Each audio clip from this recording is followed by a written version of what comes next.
English Naturally podcast with Sarah and Michael. Hello, everyone, and welcome back to English Naturally. I'm Sarah. And I'm Michael. Thanks for tuning in today, folks. We're so excited about today's episode because we're covering something that literally everyone experiences: meeting up with a friend you haven't seen in forever. Forever being like, what, 2 months? Exactly. In friend time, 2 months might as well be 2 years. You know what they say? Absence makes the heart grow fonder, but it also makes the catch-up conversation grow longer. Oh, Sarah, that was terrible. I know. But speaking of catch-ups, today we're going to listen to Jessica and Liam having a reunion in the park. They haven't seen each other in a couple of months, and boy, do they have a lot to talk about. And after we hear their conversation, we're going to break down all those natural phrases, idioms, and reactions that native speakers use when they're catching up with friends. This is the real deal, the kind of English you won't find in most textbooks. Right, because when you're talking with a close friend, you don't say, "Hello, how do you do?" You say things like, "It's been ages," or "What have you been up to?" Exactly. So let's jump right in. Here's Jessica and Liam meeting up at the park. Listen carefully to how they greet each other, ask questions, and react to news. And remember, we'll explain everything after, so just enjoy the flow of the conversation first. Liam, oh my gosh, it's so good to see you. Jess, it's been ages. How have you been? I know, right? It's been, 2 months? You look great, by the way. Aw, thanks. You too. I feel like it's been forever since we actually hung out in person. I know. Between your crazy work schedule and me moving apartments, life just got away from us, didn't it? Seriously. So, catch me up. What have you been up to? Oh, same old, same old. Actually, no, that's a total lie. A lot has happened, actually. Okay, now you've got me curious. Spill. Well, for starters, I finally quit my job. No way. Are you serious? The marketing job? Yep. I handed in my notice 3 weeks ago. My last day is next Friday. Wow, I did not see that coming. But honestly, good for you. You've been talking about leaving that place for like a year. I know. I finally just pulled the trigger. The biggest news is that I'm actually starting my own freelance business. Seriously. That's amazing. Congratulations. Thanks! I'm terrified, but also really excited, I'm so happy for you, Jess. That takes guts. What kind of freelance work are you going to do? Social media consulting, mostly. I've already got 2 clients lined up, which is wild. That's fantastic news. See, you're already off to a great start. Let's hope so. But enough about me. What's new with you? How's everything going with the new apartment? Oh man, the apartment. It's been an experience. Uh-oh, that doesn't sound good. What happened? Well, you remember I moved in about 6 weeks ago, right? Yeah? So the first week was great. But then I discovered that the upstairs neighbors have a toddler who apparently never sleeps. Oh, no. Oh yes, picture this. It's 2 in the morning, and I hear what sounds like a bowling ball being dropped on the floor repeatedly. No way. I'm dead serious. At first I thought someone was moving furniture in the middle of the night. That sounds really tough. Have you talked to them about it? I tried. They were super apologetic, but honestly, what can they do? The kid is 2. He's just existing. True. So, are you thinking of moving already? Not yet. I'm giving it a few more months. Otherwise, the place is actually perfect. Great location, good price, nice landlord. Well, fingers crossed it gets better. Maybe you could get some noise-canceling headphones? Yeah, I actually just ordered some. Anyway, aside from the nocturnal bowling tournament upstairs, things have been pretty hectic lately. How so? I've mainly just been swamped with work. We launched this huge project last month, and it's basically taken over my life. This is the app thing you were telling me about? Yes, the fitness app. We finally went live 2 weeks ago. You're kidding. That's incredible. I know, right? We were hoping for maybe 2 or 3,000, so we kind of exceeded our own expectations. I'm so proud of you.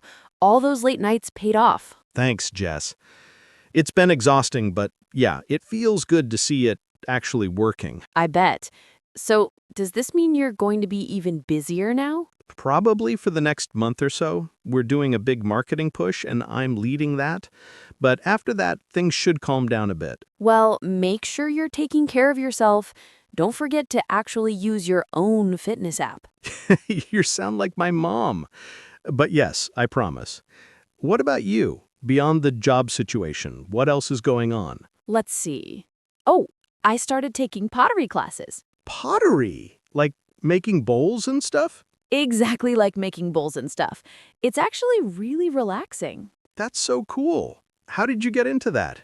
My sister dragged me to a class a few weeks ago, and I just fell in love with it. There's something really therapeutic about working with clay. That's awesome. Are you any good? I'm absolutely terrible. But that's kind of the point. It's nice to do something where I'm a complete beginner and there's no pressure. Fair enough. I should find a hobby like that. All I do is work and sleep these days. You need to. Actually, you should come to a class with me sometime. They do drop-in sessions on Saturdays. You know what? That actually sounds fun. Once this marketing campaign is done, I'm in. Sounds like a plan. I'll hold you to that. Please do. Oh, before I forget, how's your family doing? Your mom was having that surgery, right? Oh, you remembered. Yeah, she had her knee replacement about 3 weeks ago. How's she doing? She's doing great, actually. The recovery has been way easier than we expected. She's already walking around without crutches. That's fantastic news. Give her my best, will you? I definitely will. She always asks about you. Aw, I love your mom. We should all get dinner sometime when she's fully recovered. She would love that. I'll set something up once she's feeling 100%. Perfect. Man, it really has been too long since we did this. I know! We absolutely have to do this again soon. Like, not in another 2 months. Agreed. Let's not leave it so long next time. How about we make it a regular thing? Maybe a walk every other Sunday or something? I love that idea. Let's actually commit to it this time. Deal. Oh, shoot. I should probably head out soon. I've got a video call with one of my new clients in about an hour. Look at you with your clients. Yeah, I should get going too. I've got laundry and groceries calling my name. The glamorous life we lead. Right? It was so great catching up, Jess. Really. Same here. Keep in touch, okay? Don't be a stranger. I won't, I promise. Good luck with the freelance thing. You're gonna crush it. Thanks, Liam. And good luck with the app and the toddler situation. Oh, don't remind me. All right, I'll text you later this week about pottery. Please do. Take care. You too. Bye. Bye. Okay, what a great conversation, right?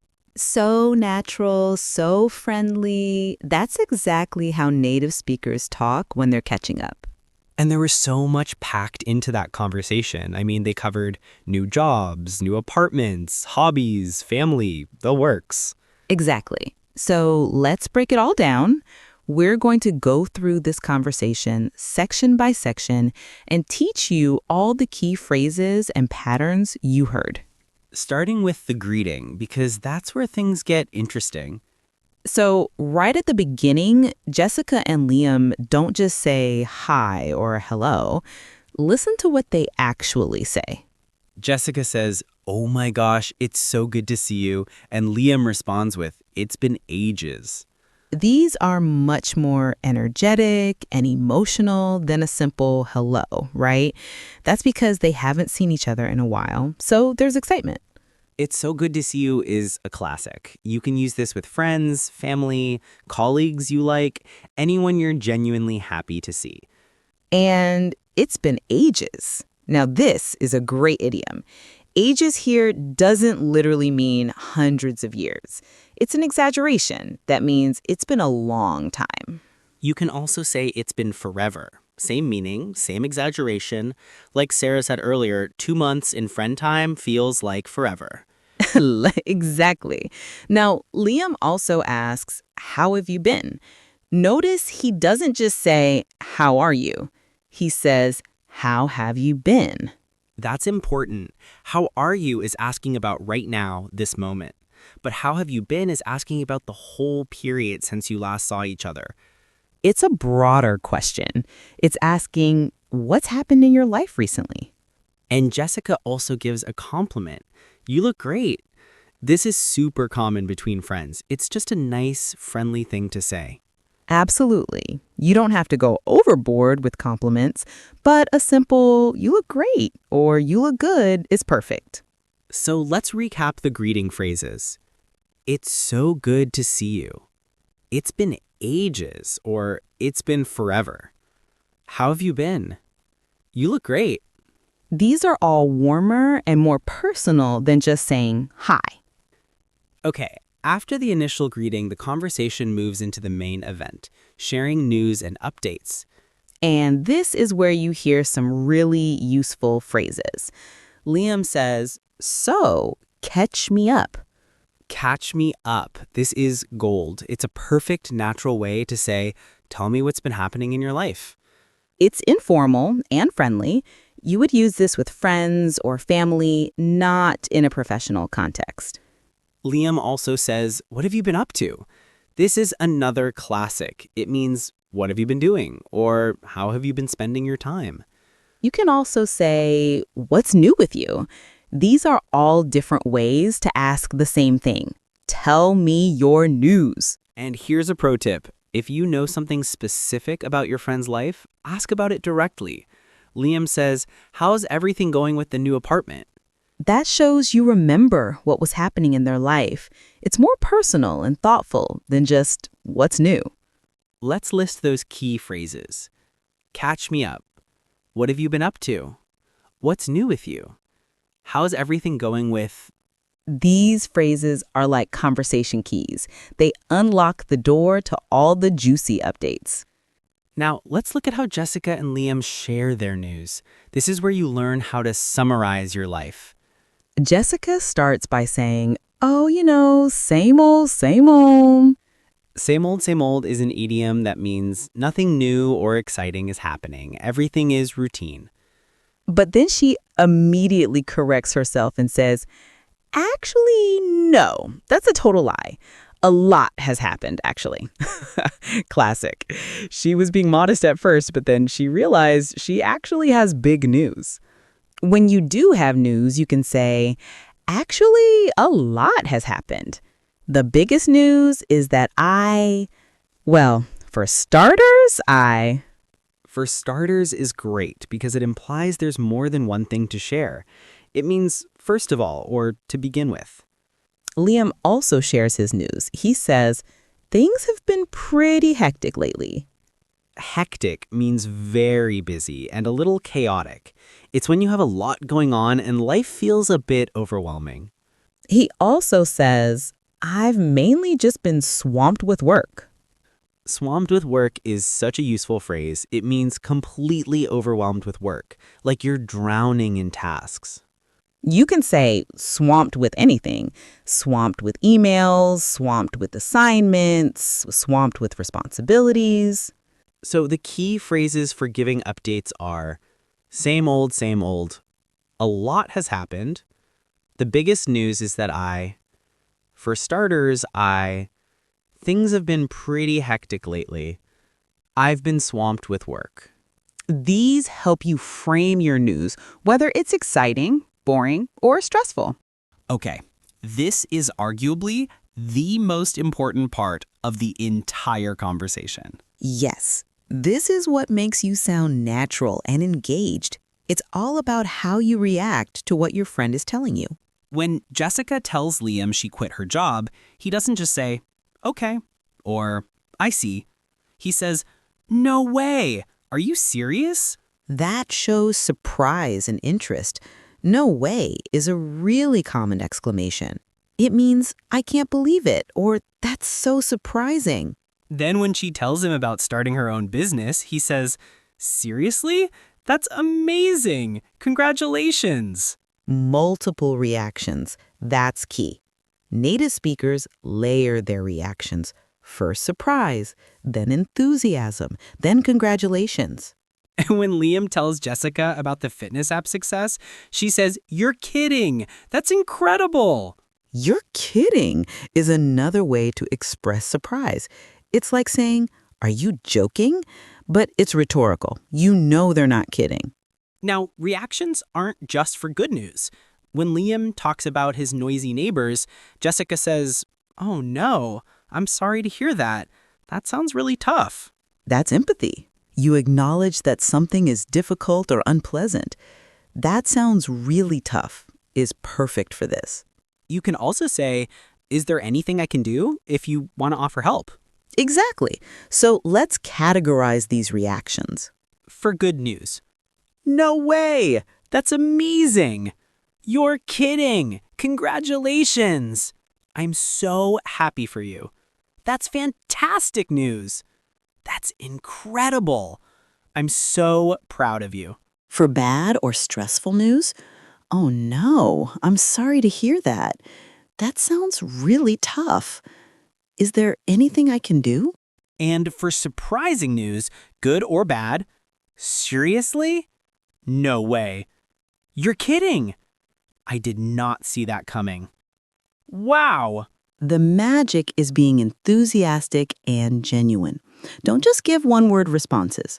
Right.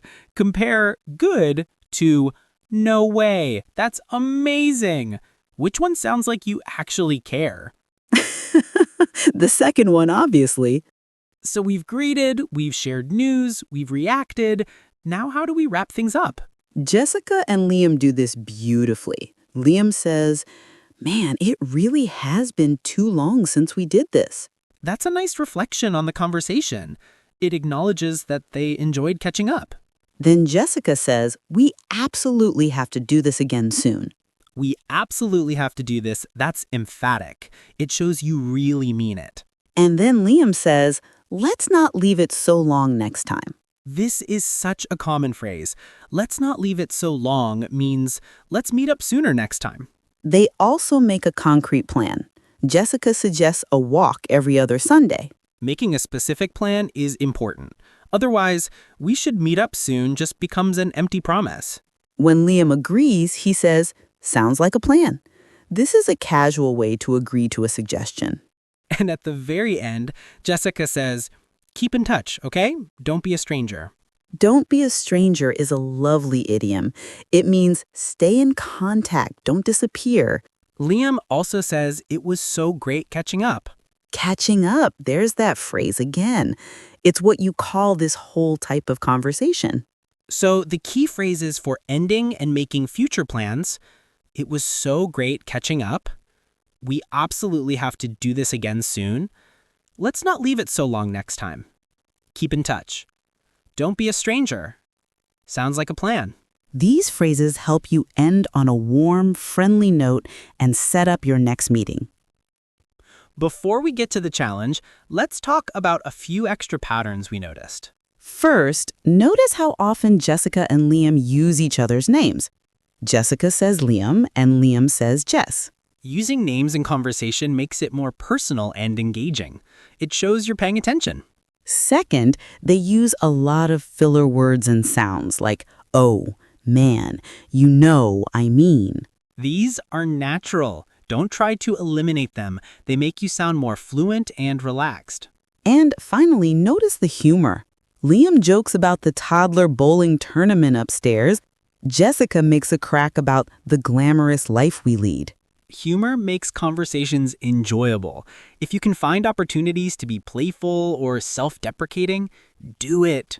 Self-deprecating means making fun of yourself in a lighthearted way. Like when Jessica says she's absolutely terrible at pottery. It shows you don't take yourself too seriously, and it invites the other person to be supportive. Let's do a quick run-through of all the idioms and special expressions from this conversation. Ready? Here we go. It's been ages.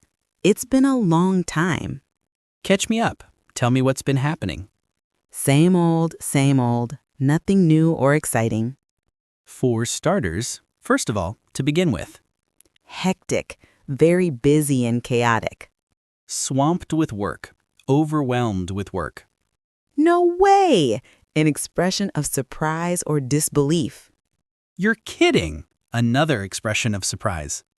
I did not see that coming. I didn't expect that. Sounds like a plan. I agree with that suggestion. Let's not leave it so long. Let's meet up sooner next time. Keep in touch. Stay in contact. Don't be a stranger.